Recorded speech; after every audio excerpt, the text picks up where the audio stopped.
अस्सलाम वालेकुम व्यूअर्स, मैं हूं आपका होस्ट जुनेद असगर और आप देख रहे हैं मेरा यूट्यूब ऑफिशियल चैनल। नाज़रीन, मुल्क पाकिस्तान में एक बड़ी तब्दीली आती हुई नजर आ रही है। मुल्क पाकिस्तान में हुकूमत ने एक सर्वे करवाया है, अपनी मर्जी का एनजीओ दिया है। उन्हें ये लगता था कि अगर हम अपनी मर्जी के एनजीओ से रिपोर्ट बनवाएंगे आने वाले इलेक्शंस के हवाले से, तो वो रिपोर्ट शायद हो सकता है हमारे हक में हो। लेकिन उन्होंने ये भी कहा था कि जो रिपोर्ट बनती है वो भी हमें बतानी है, और जो रिपोर्ट हमने सोची हुई है वो हम आवाम को बताएंगे। लेकिन जब उन्हें पता चलता है कि अवाम के माइंड के अंदर क्या चल रहा है, अवाम क्या चाहती हैं और अवाम अगला वजीर आजम किसे चाहती है, तो उससे जो है वो पीडीएम मुकम्मल तौर पर परेशान हो चुकी है। यही वजह है कि पीडीएम अब मुकम्मल तौर पर इलेक्शन से भागने की तैयारी कर रही है। पहली रिपोर्ट आपको बताते चलें बलूचिस्तान के हवाले से, तो बलूचिस्तान के अंदर जो रिपोर्ट अभी तक मौसूल हुई है कौमी असम्बली के हवाले से, तो इसमें 17 सीटें हैं। 17 सीटों में से 7 सीटें जो हैं वो पीटीआई लेकर जा रही है। बाकी जो 11 सीटें हैं वो आजाद उम्मीदवार और दूसरी जमातें जो पीपल्स पार्टी है, नून लीग है, जेयूआई है और जमीयत उलमा इस्लाम है, ये 11 जो हैं वो सीटें लेकर जाती हुई नजर आ रही हैं। पहली दफा ऐसा हुआ है कि बलूचिस्तान के अंदर इतनी बड़ी तब्दीली हुई है। बलूचिस्तान के अंदर इतने बड़े वडेरे जो बैठे हुए हैं उन्हें पहली दफा शिकस्त मिलती हुई नजर आ रही है। सूबाई असम्बली के हवाले से बात करते चलें तो 65 सीटें ऐसी हैं सूबाई असम्बली की जिनमें से 26 सीटें पीटीआई जो है वो जीतती हुई नजर आ रही है। ये हुकूमत का सर्वे है जिसके हवाले से हम आपको आगाह कर रहे हैं। बलूचिस्तान की सियासत में इस वक्त 3 जमातें रह चुकी हैं। एक तो पीटीआई है, दूसरी पीपल्स पार्टी है और तीसरी जमात उलमा इस्लाम है। ये बलूचिस्तान के अंदर हैं जो इलेक्शंस में हिस्सा लेंगी। इसके अलावा कोई भी आगे आती हुई नजर नहीं आ रही। बलूचिस्तान के अंदर से नून लीग जो है वो मुकम्मल तौर पर खत्म हो चुकी है। केपीके के हवाले से बात करते चलें तो केपीके की जो कौमी असम्बली की सीटें हैं वो 43 सीटें हैं। 43 सीटों में से जो 31 सीटें अभी तक रिपोर्ट में बताई गई हैं, 31 सीटें ऐसी हैं जो पीटीआई जीतती हुई नजर आ रही है। केपीके जो है वो पीटीआई का पहले से ही गढ़ है और केपीके में इस दफा जो है वो 31 सर्वे रिपोर्ट में बताया गया है। लेकिन हमें लगता है कि जितनी मकबूलियत इस वक्त पीटीआई की हो चुकी है, इससे ज्यादा सीटें जो हैं वो लेकर जाएंगे। कौमी असम्बली के हवाले से बात करते चले तो कौमी असम्बली की 145 सीटें हैं और 145 में से 120 और 125 के हवाले से रिपोर्ट में लिखा गया है कि 120 या 125 जो सीटें हैं वो इसमें से केपीके में से जो है वो निकाल ली जाएंगी। नून लीग इससे मुकम्मल तौर पर फारिग हो चुकी है। नून लीग को केपीके के अंदर से कोई भी जो है वो सीट मिलती हुई नहीं आ रही। पीटीआई का मुकाबला एएनपी और जमात उलमा इस्लाम के अलावा केपीके में किसी और जमात से होता हुआ नजर नहीं आ रहा। पंजाब के हवाले से आपको बताते चले, पंजाब एक ऐसा सूबा है जिसके ऊपर पूरी जो हमारे पाकिस्तान की सियासत है वो यहां से चलती है। अगर कहा जाता है कि अगर किसी के हाथ में पंजाब है तो उसके हाथ में पूरा पाकिस्तान है। यही वजह है कि पंजाब के ऊपर जो है वो सबने नजरें जमाई हुई हैं। पंजाब कौन लेकर जाएगा, कितनी सीटों से लेकर जाएगा, ये हम आपको बताते हैं। पंजाब के अंदर जो है 183 जो कौमी असम्बली की सीटें हैं सर्वे रिपोर्ट के मुताबिक पता चला है।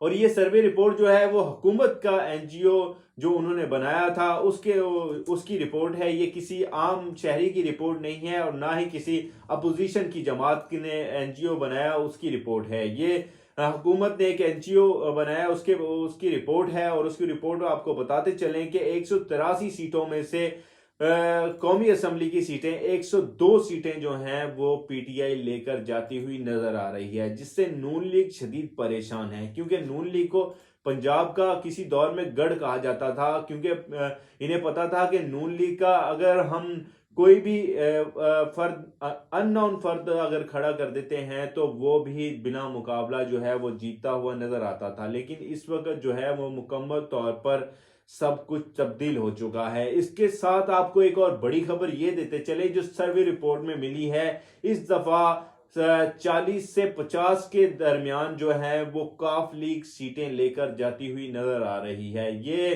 काफ लीग पीटीआई के साथ जमात है पंजाब के अंदर, तो अगर ये सारी सीटें लेकर चले जाते हैं तो 160 या 150 के करीब तो सीटें पीटीआई ही लेकर जो है वो पंजाब से चली जाएंगी। तो बाकी जो है वो जो सीटें हैं वो कौन लेकर जाएगा? पीपल्स पार्टी जो है वो उनके कुछ लोग हैं, और उसके बाद जो है वो नून लीग रह जाती है। बाकी जमातें काफी हैं, तहरीक लब्बैक है, ये काफी जो है वो वोट इस दफा खराब करती हुई इनकी नजर आ रही है। सूबाई असम्बली के हवाले से बात करते चले तो 331 सीटें जो हैं सूबाई असम्बली की हैं, जिसके अंदर से भारी अक्सरियत से जो है वो पीटीआई लेकर जाती हुई नजर आ रही है। पीटीआई जो है वो 221 सीटें रिपोर्ट के मुताबिक 221 सीटें लेकर जाती हुई नजर आ रही हैं। और ये सारा कुछ जो है वो सारी सियासत का जो रुझान है वो इस वक्त पंजाब के अंदर है, क्योंकि पंजाब अगर किसी के हाथ में आ जाता है तो पंजाब के अलावा बाकी सूबों के अंदर भी उनकी जो है वो हुकूमत बनती हुई नजर आती है। लेकिन इस वक्त जो है हुकूमत शदीद परेशान है कि अगर इनसे पंजाब छिन जाता है तो समझो इनके हाथ से पूरा पाकिस्तान छिन गया। सिंध के आप हम बात करते चलें तो सिंध के अंदर जो कौमी असम्बली है उसकी 75 सीटें हैं। 75 सीटों में से 33 सीटें ऐसी हैं जो तहरीक इंसाफ ले जाती हुई नजर आ रही है। पीपल्स पार्टी इस दफा जो है वो भारी अक्सरियत से हारती हुई नजर आ रही है। पीटीआई ने इतनी को अपनी मकबूलियत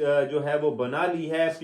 पीपल्स पार्टी इस वक्त इसी वजह से परेशान है। यही वजह है कि जरदारी साहब चाहते हैं कि इलेक्शन जो है वो वक्त से पहले ना हो, इलेक्शन वक्त पे हो। अगर इलेक्शन वक्त पे होते हैं तो हम इनकी तैयारी करते जो है वो कर सकते हैं, लेकिन उन्हें इतनी मोहलत मिलती हुई नजर नहीं आ रही कि वो मजीद जो है वो तैयारी कर सकें। इसमें पीपल्स पार्टी है और एमक्यूएम है, इनको जो है वो शदीद नुकसान इस दफा पहुंचता हुआ नजर आ रहा है। उसके बाद आपको सूबाई असम्बली के हवाले से बात करते चलें तो सूबाई असम्बली की 165 सीटें ऐसी हैं जिनमें से 82 सीटें जो हैं वो पीटीआई लेकर जाती हुई नजर आ रही है। पीटीआई जो है वो इस वक्त भारी अक्सरियत से जो सीटें हैं वो लेकर जाती हुई नजर आ रही हैं। और रिपोर्ट के मुताबिक ये भी कहा गया है कि अगर पीटीआई इसी रुझान से जो है वो सीटें लेकर जाती रही तो इस वक्त जो है वो पीटीआई 2/3 अक्सरियत से भी ज्यादा जो है वो अक्सरियत हासिल कर चुकी है। कि इस्लामाबाद की 2 सीटें हैं उनमें भी पीटीआई जीती हुई नजर आ रही है। फाटा के अंदर जो 9 सीटें हैं उनमें से भी काफी सीटें जो हैं वो पीटीआई लेकर जाती हुई नजर आ रही हैं। सर्वे रिपोर्ट जो है वो हुकूमत ने करवाई है और हुकूमत की ही सर्वे रिपोर्ट है, हुकूमत की ही एनजीओ है, तो हुकूमत इस सबसे शदीद परेशान है। अब देखना यह है कि अवाम के अंदर जो ये रुझान, तब्दीली का रुझान है, इसे ख़त्म किया जाएगा या नहीं किया जाएगा। अगर इसी रुझान के हवाले से हुकूमत जो है इलेक्शंस करवा देती हैं तो अब हुकूमत जो है ये दोबारा अपनी हुकूमत बनाती हुई नज़र नहीं आ रही। दोबारा जो हुकूमत होगी वो पीटीआई की होगी और 2/3 अक्सरियत से होगी। तो मज़ीद इंफॉर्मेटिव वीडियोस देखने के लिए हमारा चैनल सब्सक्राइब करें और मज़ीद जो हैं वो हम आपको आने वाली इंफॉर्मेशन भी देंगे। सियासत में क्या तब्दीलियां हो रही हैं वो भी हम आपको बताएंगे और क्या तब्दीलियां होने जा रही हैं वो भी हम आपको बताएंगे। तो देखने के लिए हमारे साथ रहिएगा। अल्लाह हाफिज़।